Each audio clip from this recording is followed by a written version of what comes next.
दिनांक 18 फेब्रुवारीला पुरवठा निरीक्षण अधिकारी यांनी नवीन तहसीलमध्ये काळ्या काचाची केबिन स्वखर्चाने लावली आहे।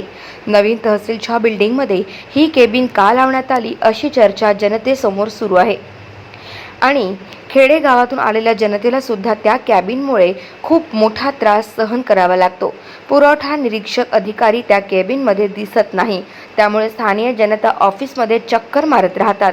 त्या काळ्या कॅबिनमुळे नांदुरा तालुक्यातील जनता खूप त्रस्त झाली आहे आणि तहसील कार्यालय ते पशुवैद्यकीय शासकीय दवाखान्यांपर्यंतचे अवैधरित्या केलेले अतिक्रमण काढण्यासाठी पत्रकार रतन डोंगरदिवे यांनी दिनांक 18 फेब्रुवारीपासून तहसील कार्यालयासमोर अन्नत्याग आमरण उपोषण सुरू केले आहे।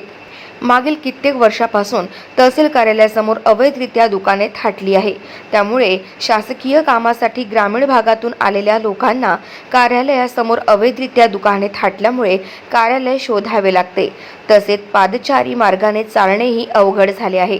तहसील कार्यालयासमोर दुकाने अवैधरित्या थाटल्यामुळे लोकशाही मार्गाने लोकांना आंदोलन किंवा उपोषण करण्यासाठी रोडावरच उभे राहावे लागते। राष्ट्रीय महामार्ग क्रमांक 6 वरील नाली बांधकामाच्या आत ही अवैधरित्या दुकाने थाटल्यामुळे अपघात होण्याची शक्यता नाकारता येत नाही।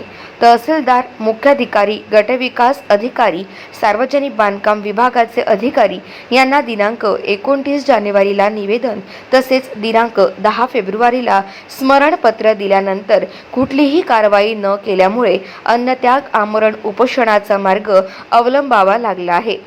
की जे पुरवठा अधिकारी मॅडम जे आहेत पूनम थोरात यांचे जे कॅबिन जे आहे हे नवीन बिल्डिंगमधली यांनी ती कॅबिन लावलेली आहे। त्या जी जुनी कॅबिन ती त्याच्याला आपण लावण्याची गरज काय? त्याला याच्या अगोदर काळे काच लावलेले होते, त्या काळ्या काचच्या आतमध्ये लोकांना दिसत नव्हतं की कोण आतमध्ये मॅडम आहेत का नाही आहेत आणि ते आतमध्ये लॉक राहायचं हमेशा।